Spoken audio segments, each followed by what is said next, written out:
you should give it like at least another minute. Yeah. Based on my experience, the moment you start talking, more people walk in. Actually, you should start talking because that will cause more people to arrive. That's fair. Hello. I got a text from somebody in admissions who's like, "Can I come at 11:15?" I was like, "No." Maybe look at me. Let's take a proper picture. I don't understand. Do you want to take a picture without the mask? Yeah, I'm taking that out. Oh, your whole face! I haven't seen it in 2 years. All right, got it. That was nice. It was nice to see your whole face. Patrick's face yesterday for the first time. I was like, look at you. I haven't seen you. I mean, oh, you're a star. I got a creaker. Okay. Well, I guess I will start. This is my SMP. I did the student social perspectives of receiving academic accommodations in K-12 schools. So just a bit of background on my story. I was diagnosed with ADHD and ASD when I was 11. So the following fall, I started 6th grade and I got a 504 plan. So a 504 plan is basically a set of accommodations. Accommodations are things that people get to not make school easier, but make school more accessible. It doesn't change the content you receive, it doesn't change your expectations, but it does change the way content is delivered to you and the way you can basically prove your knowledge back to your teachers. So some of my accommodations were I got preferential seating where I would sit in the front of the classroom. I had extended time on tests, so I would leave the room and do testing in an alternate location.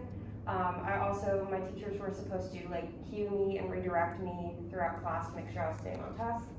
And those accommodations kind of made me feel very called out.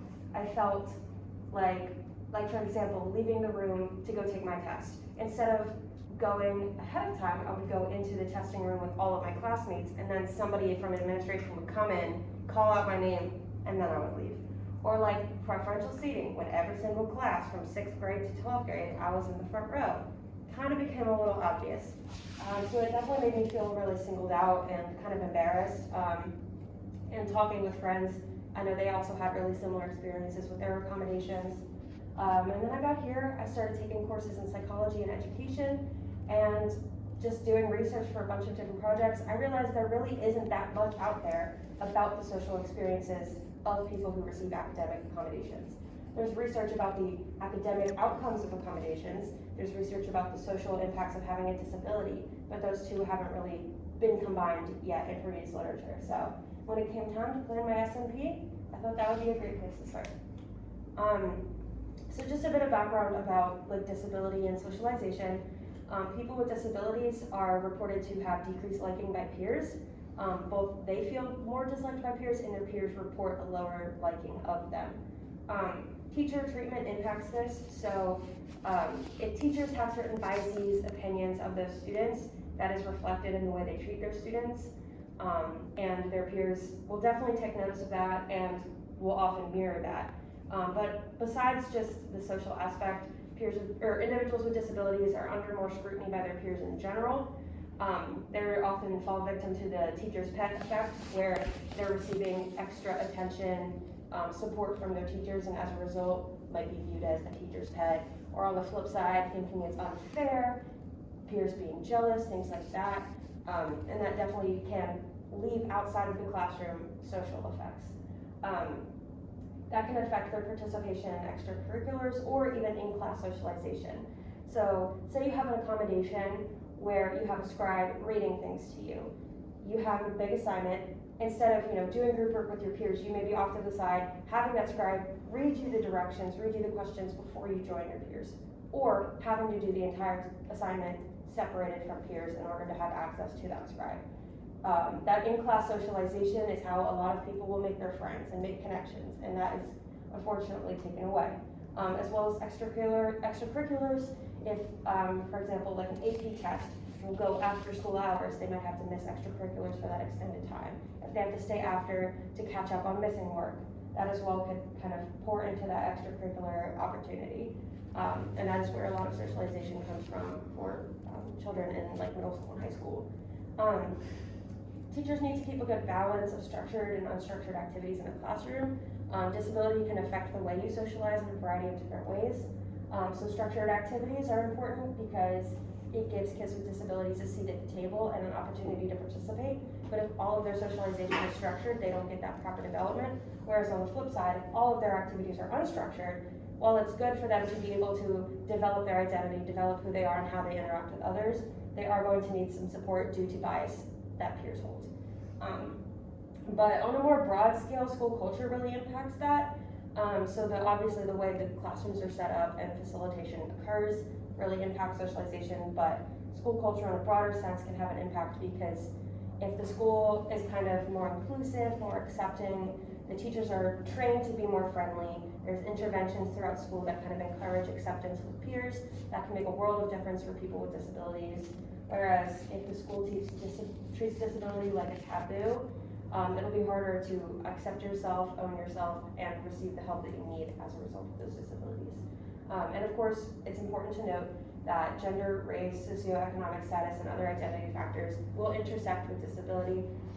Intersectionality is basically the lens that understands that everybody is a product of their own unique experiences, so all of their different identity factors will come together to form a one-of-a-kind experience. And we can't look at people with disabilities and assume anything about their experience or their needs based on one label that they may have, because a bunch of other factors also come in to create a unique experience for them. And then some information about accommodations. So as I mentioned, accommodations are basically slight changes in the way you receive content and are assessed for content to make sure that it is accessible to you. So again, does not make things easier, it makes things accessible. So there's two types of main accommodations. There's the IEP, which is Individualized Education Program, and a 504 plan, which is Section 504 of the Rehabilitation Act. So those kind of have different provisions. The 504 plan, it's anybody with a medical diagnosis that significantly impacts their educational experience can qualify for a 504 plan. And an IEP, there's I think 14 different categories. Some of them include visual impairments, auditory impairments, multiple health conditions, intellectual disabilities, emotional disturbances, things like that. So as I mentioned, there's a lack of literature surrounding the social aspects of these. Obviously, there's a lot of literature that has shown having an IEP, having a 504 is good for the academics of people with disabilities, but having a disability in general can struggle or cause students to struggle with socialization and academics. There have been studies, however, on college students, and college students report an underuse of accommodations. So they report either having them and not using them, or not even going to get them entirely, and that is largely based off of their experiences in high school with accommodations. So they felt awkward about it, embarrassed about it, their teachers weren't very helpful, and overall it led them to not feeling like it was very worthwhile to utilize in college. And obviously that's a bad thing. The point of accommodations is to make education more accessible for people who need them. So if you are given them and you are able to get them and you don't use them, you are denying yourself access to your education. And that is a really unfortunate result of the social stigma that surrounds disability. So basically doing all of this research has kind of led me to ask two major questions. How do students feel about the way they are affected socially when they receive accommodations, whether that be positive, negative, or neutral? And then which accommodations did they receive that led them to feel this way? I was also curious about what students suggested to educators, teachers, and administrators to improve the social aspects of implementing their 504 plans and IEPs. So this is a synopsis of my participants. All of the participants were given pseudonyms, so none of those are the real names of the participants. Their diagnoses, a lot of them had ADHD, anxiety, depression, dyslexia. Two of them had physical disabilities, so one was deaf. She was diagnosed as profoundly deaf, and the other had ocular motor dysfunction. It's important to note also their plans in school. When they had both an IEP and 504, that was not at the same time. You can't have both at the same time. They started off with a 504 and then transitioned into having an IEP later on. Unfortunately, the sample is not incredibly diverse. As you can see, the majority of the participants are white and the majority of them are women. But this is a small sample in general, so you were more than likely to run into those types of issues. So some examples of my research questions, I asked them how their accommodations made them feel about themselves, how it affected them socially, their social relationships and their social status. I asked them how their teachers kind of played into that, so what role their teachers played in the way they felt, what their teachers did, both positively and negatively. And I also asked participants to share with me what they wished their teachers had done differently, what they had done that they really appreciated, and general recommendations about IEPs and 504s overall. So some themes related to the social aspects of their accommodations and which ones led them to feel that way. Probably the most prominent one was that they felt that all eyes were on them. They felt like their accommodations drew a lot of attention to them, a lot of unwanted attention specifically. Participants in particular reported the preferential seating accommodation as making them feel this way, as well as the cueing in class of like, hey, you got that? You on track? You good? Saying that kind of in front of everybody definitely singled them out and made them feel like the spotlight was on them. And kind of in conjunction with that, they felt that their accommodations, they made them feel weird, they were embarrassed by them. The two participants that had scribes talked a lot about this one. It was, pretty obvious that they had some sort of disability as they were in 11th and 12th grade and having somebody read to them. However, they were in honors and AP classes, so clearly they had an understanding of the content, but they needed support accessing it. But of course, unfortunately, kids can't quite understand that. So it definitely was kind of embarrassing for them, and they felt a little awkward because they were notably different in their experiences. And as I mentioned, kids unfortunately are nosy. The participants reported a lot of rumors going on around them, their peers asking them like invasive questions about their disabilities and why they got accommodations, which is not their business. And also people making comments like they were jealous that they got a special attention, or it wasn't fair, they didn't deserve it. A lot of participants overall really felt like everybody had something to say, which when it's something that you are embarrassed about and feel singled out about, that is kind of the last thing you want to deal with, is other people asking you questions. The participants reported that they had to fight really hard to get the support that they needed and were guaranteed.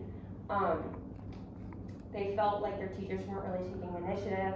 They had to be the ones taking the first step. They had to be the ones really stepping up and advocating for themselves. But these participants, like at the time of receiving accommodations, they were children. And not only that, they were children with disabilities like anxiety, which might make you really nervous to ask for help, or ADHD, where you forget to ask for help. And these people were expected to do all of that self-advocacy on their own, and they felt like that really diminished their access to their accommodations and their educational experience in general. And this kind of endless struggle also kind of led to imposter syndrome in some of the participants. So imposter syndrome is feeling like all of your accomplishments are due to factors other than you. Like you don't deserve the praise, but also on the flip side, it's you don't deserve the help, you don't deserve the support. People reported that they felt like they had peers that had it worse than them, so why did they need the help? They felt like, I was fine before I got accommodations, why do I need them now? Things like that, and also feeling like they were cheating because they got that support and all of their accomplishments were jaded by the fact that they felt like they were cheating. And that lack of feeling accomplished and feeling that sense of autonomy really rubs off on them both academically and emotionally, and like kind of how they view themselves as a person. As we know, academic identity is a huge part of your identity in general, whether you feel smart, whether you don't. That really plays into who you are and who you interact with. So it's an unfortunate byproduct of that for sure. A lot of participants were resistant to help, either because of the imposter syndrome or because of the stigma, feeling like they didn't want to ask for these certain things because it would put them in a position where they felt awkward, felt embarrassed. And again, they were denying themselves help that really could have helped them out. But participants did report that a huge positive aspect of having accommodations was the peer and parent support.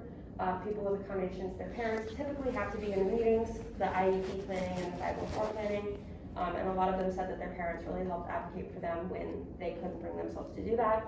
A few participants also noted that when they were really struggling to speak up for themselves, they would lean on a friend that was more outspoken, and they would kind of have that friend there for them as an extra support if they needed the help. And then when I asked them about their suggestions, what they did like, what they didn't like, every single participant talked about their teachers being flexible and accommodating. Many reported that they had a single teacher that was that way, that made a world of difference, those that were understanding of them and more flexible, let you know what you need, things like that. They felt like they prospered more in that class, both academically and socially. But unfortunately for most of the participants, it was more often than not that the teachers were not flexible and accommodating, and they all reported that that would have really helped them out socially, feeling okay to accept the help, feeling okay to interact with their peers in class while receiving accommodations. Participants also noted that they felt their teachers needed more training, both on what disabilities are and how to handle them. They felt like their teachers didn't always know what to do with the IEPs and 504s, and they also just felt like they had needs as a result of their disability that teachers just couldn't comprehend. They also, pretty much everybody had said at some point or another their teachers had kind of violated their privacy. They felt that their teachers were putting them on blast, talking private matters in front of a lot of people. There was one participant, the one who was profoundly deaf, that when watching videos, her accommodation was to have closed captions on. And she had a teacher who was so stubborn about it that he took a poll in front of the whole class, asking who does and does not want to have closed captions on their videos. If that's not a violation of privacy, I don't know what is. So, yeah. They overall just felt like their teachers didn't really care who heard. And that is a big deal because that really contributes to the all eyes on me, the weird and embarrassing and the shame and the not wanting to help because getting the help brings that attention that the teachers unfortunately will give them. They wish that the teachers were more hands-on. A few participants noted that they had teachers that would reach out to them and take them out of class and work with them one-on-one, and that was something that they truly appreciated, and they felt like more personal agency, less of that shame, and they felt like in class, because of that support, they were able to socialize more with their peers, interact more with their peers, and succeed academically as well. An unfortunate finding was that a lot of teachers just didn't give accommodations to their students. One participant in particular said that pretty much every accommodation that they had was never given to them. They were supposed to receive printed notes. They reported never having that happen. They were supposed to have their agenda book checked, but in that school, every student had to carry their agenda book as a hall pass. So how that is accommodation, not entirely sure. So a lot of participants overall were just saying, I know what I was supposed to get, but I more often than not did not get them, which obviously is problematic.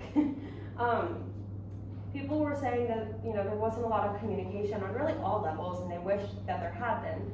So people who had the aides and the scribes in class felt like they never communicated with the teachers or their peers. They kind of existed as an isolated unit within the classroom, which is embarrassing and a little bit awkward. They felt like if they had pull-out programs or took an additional class, like a learning strategies class or whatever, that their teachers in those wouldn't communicate with their general education teachers. And a lot of people also said that the administrators, like the principals, never really communicated with them or the teachers, and they felt like, oh, if I need something at the higher level, I shouldn't even go to my teacher because they're not going to facilitate that. And that disjointed communication can lead to not a very comprehensive approach to those accommodations, which students need. And then, ironically enough, a lot of people said they felt that their accommodations were personalized. The IEP literally means individualized education program. But people felt like instead of getting accommodations based on their personal needs, the label that they were assigned that typically got this, that, and the other, that's what they got. So they didn't feel like their needs were assessed. They felt like, okay, you have ADHD, so we're gonna give you X, Y, Z, not you need this, so we're gonna give you X, Y, Z. And the participants felt like had their accommodations been a little bit more personalized, they would have been more willing to use them because it would have been their choice to use them and how exactly they got them. So I kind of compiled all the results to give advice to students and teachers and administrators. The advice to students that I hope teachers and administrators pass on is that they're not alone. I mean, this is 7 people, 8 including myself, that have had this experience, and that is a very small sample of people. So many people go through this, and it's important that these students know they're not alone because it can be a very isolating experience. It's also important that they know that it's a bigger deal to you than it is to others. All of the participants said that, in hindsight, all of this that I was so nervous about, the socialization, this feeling awkward, people didn't care as much as I thought they did. But during that time, it is a very real experience for them, feeling like everybody's looking at them and everybody's judging them. And so they need to be made aware that that's not the case, to try to alleviate some of that discomfort. And also that it's okay to ask for help, and they should ask for help. There's nothing wrong with help. It needs to be destigmatized, so obviously telling students they need to ask for help and accept help, yes, but also taking the efforts to make help less stigmatized and easier to access overall. In terms of teachers, keeping an open mind, when teachers hold certain attitudes and biases, that is shown in the way they treat their students, and students can tell which teachers didn't think they deserved their accommodations. They could tell which teachers didn't believe that their disability gave them legitimate struggle. So teachers keeping an open mind will then transfer into the way they treat their students. They also need to validate their students. Students are experts of their own experiences. Again, with that intersectional lens, they have an infinite amount of experiences in their life that have formed them into that unique individual. And if teachers don't listen to that, or only listen to parts of it, or only consider parts of it, they're not going to get a whole view of who that student is and what they need. So again, with that, practicing that intersectionality. They also need to encourage identity exploration. Part of my research for this, like the previous literature, was about identity or disability identity. And that can be a really big part of these people's lives. You have this factor that separates you from everybody else, and if you're not taught to love that part of yourself and find the good things about it and view it as an asset, that can negatively affect you in every aspect of your life going on. And also discovering things about themselves outside of their disability. Sometimes when you have a characteristic that makes you different from others, that's all you can focus on about yourself. But encouraging people to find things about themselves that make them who they are outside of this disability that they have. Teachers need to keep an eye on bullying. Studies have shown that students don't think that teachers are usually aware of the bullying that goes on in the classroom. And teachers can, unfortunately, whether they know it or not, contribute to that bullying based on the way they treat their students. So not only do they need to keep an eye out for it, they also need to make sure they're not contributing. They need to be mindful of students' privacy. That goes without saying. Handle matters outside of class, privately. Ask the student how they want things to be dealt with. Don't make assumptions. Don't do things that may not work out if the student hasn't talked to you about it beforehand, things like that. Teachers need to take more initiative with their students. How is this going for you? How can I help you? What changes could be made? Things like that. And again, monitoring their own attitudes and practices. Basically keeping themselves up to date, knowing what is and isn't appropriate for their students. So to administration and kind of education as a system, I talked a lot about like the preferential seating accommodation being kind of isolating, the scribe and like the aides, not having that communication, which makes it a very awkward experience. But hands down, the most isolating accommodation that students talked about was the alternate testing locations.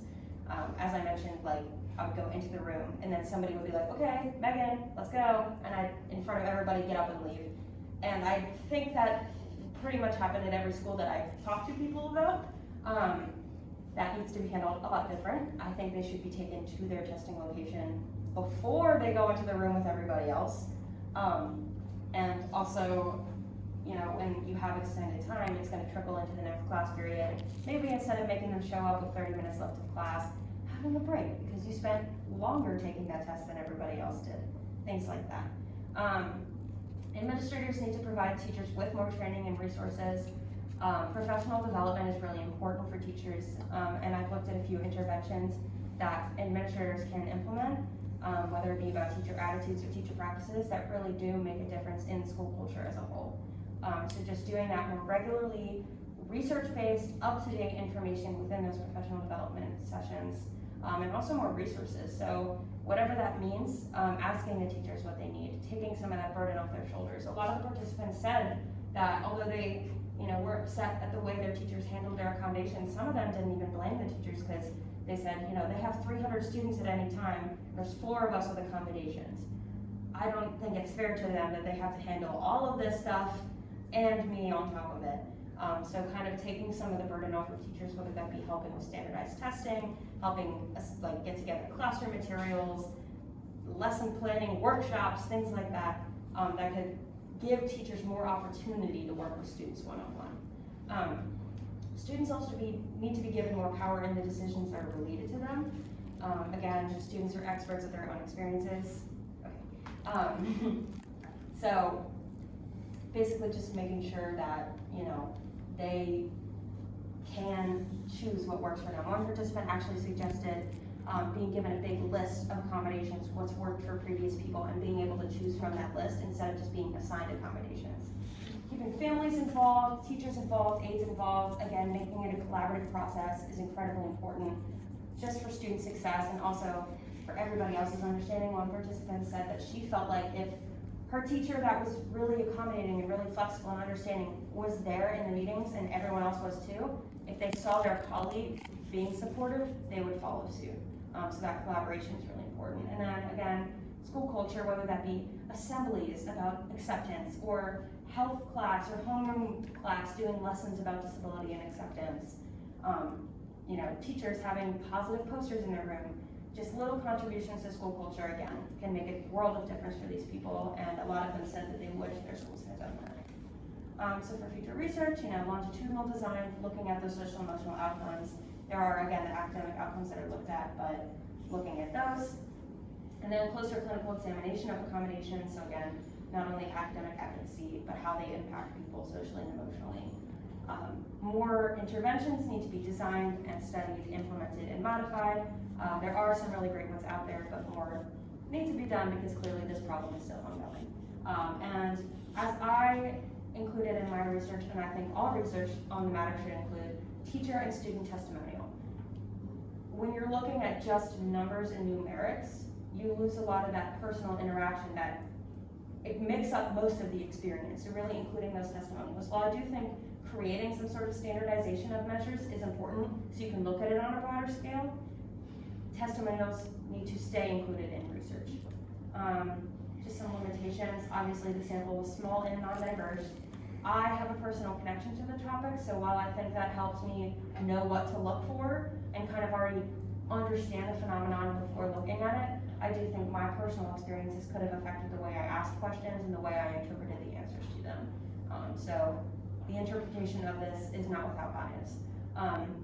Since people in the study had been out of high school for several years, there's a possibility for their memories to be jaded, whether they have been forgetting things, emotions be dulled or amplified, depending on how time has affected them. Their recall was likely not 100% accurate, but I do still think that the most important things, the big picture things, stuck with them over time, and that's really what the study was about. And the study took place over Zoom, so some of that personal connection was lost, the reading body language and kind of that face-to-face interaction that could have brought out more of the emotions, more of the memories, unfortunately was kind of severed. So there was a potential for some information to not be conveyed during the study. Before I conclude, I would like to do some quick acknowledgements. Thank you, Dr. Koch, for being the best advisor and mentor. I literally could not have done any of this without you. I appreciate it so much. Well, also thank you, friends, for supporting me and being there for me and letting me complain every 2 seconds. But yeah, I don't know how much time I have. You have no time. No time. Questions will have to be out. No questions. Oh, Ms. Lane, I have so much. My phone is filled up with things. You gave me so many interesting ideas.